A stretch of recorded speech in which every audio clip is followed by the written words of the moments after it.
നമസ്കാരം. അപ്പോൾ ഞാൻ ഇന്ന് വന്നേക്കുന്നത് നമ്മുടെ പാച്ചല്ലൂർ ശ്രീഭദ്രകാളി ക്ഷേത്രത്തിലെ നേർച്ച തൂക്ക മഹോത്സവം 2026 തൂക്കം നേർച്ച തൂക്കമാണ്. അപ്പം അതിൻ്റെ വിശേഷം പറയാനാണ്.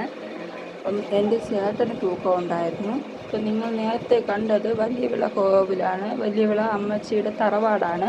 അവിടെയാണ് തൂക്കക്കാർ ഒരുങ്ങുന്നത്. അത് കഴിഞ്ഞിട്ട് ചന്ദ്രഗ്രഹണമായതുകൊണ്ട് തൂക്കം 7:30 കഴിഞ്ഞതിന് ശേഷമാണ് തുടങ്ങിയത്. 2:30 പണ്ടാര തൂക്കം തുടങ്ങി, ഫസ്റ്റ് തൂക്കം തുടങ്ങി.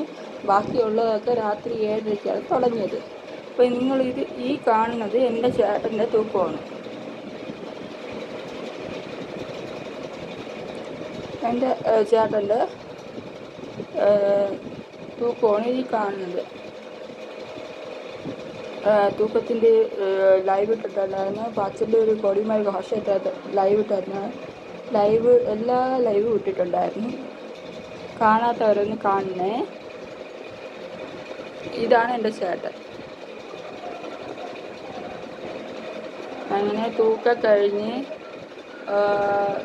കഴിഞ്ഞപ്പോൾ തന്നെ ഏകദേശം ഒരു 3:30 മണിയോളം ആയി, വെളുപ്പം കാലത്തായി.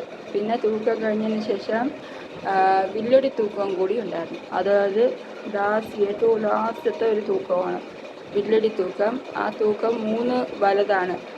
മുടിപ്പുര ചുറ്റും 3 വലതാണ്. ഈ തൂക്കം മൊത്തം ഒരു തൂക്കം 1 വലതാണെങ്കിൽ ലാസ്റ്റത്തെ തൂക്കം 3 വലതാണ് ചെയ്യുന്നത്.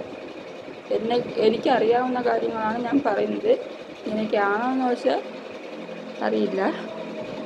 ഞാൻ കണ്ടത് കേട്ട കാര്യങ്ങളോടെയാണ് പറയുന്നത്. വില്ലടി തൂക്കമാണ്. വില്ലടി തൂക്കം എന്ന് വെച്ചാൽ ലാസ്റ്റത്തെ തൂക്കം, ഏറ്റവും ലാസ്റ്റത്തെ തൂക്കമാണ് വില്ലടി തൂക്കം. മുടിപ്പുരയ്ക്ക് ചുറ്റും 3 വലതോടു കൂടിയാണ് തൂക്കം കടന്നു പോകുന്നത്.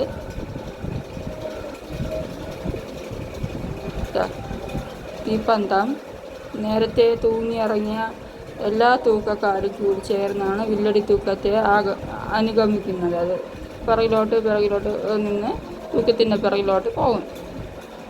അത് കഴിഞ്ഞതിന് ശേഷം ഇതൊക്കെ എടുക്കുമ്പോൾ 3 മണി കഴിഞ്ഞ്.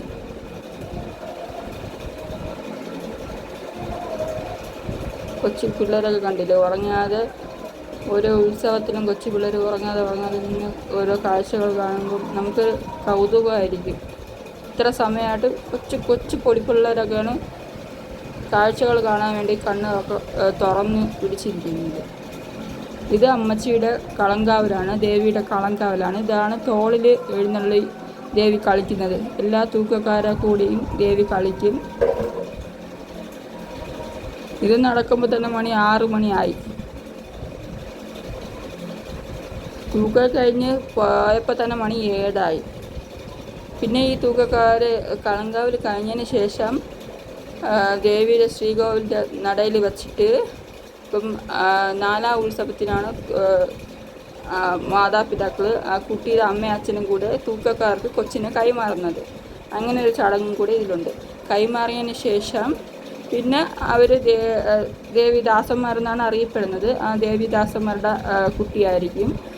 അത് കഴിഞ്ഞ് തൂക്കം കഴിഞ്ഞതിന് ശേഷമാണ് കുട്ടിയെ തിരിച്ച് മാതാപിതാക്കൾക്ക് കൊടുക്കുന്നതായിട്ടുള്ള ചടങ്ങുണ്ട്. അത് നേരിൽ പിടിച്ച് കൊച്ചിനെ തറയാക്കി എടുത്തിട്ട് ദേവിദാസൻ ആരാണോ അവർ കൊച്ചിനെ എടുത്ത് അച്ഛൻ്റെ അമ്മേനും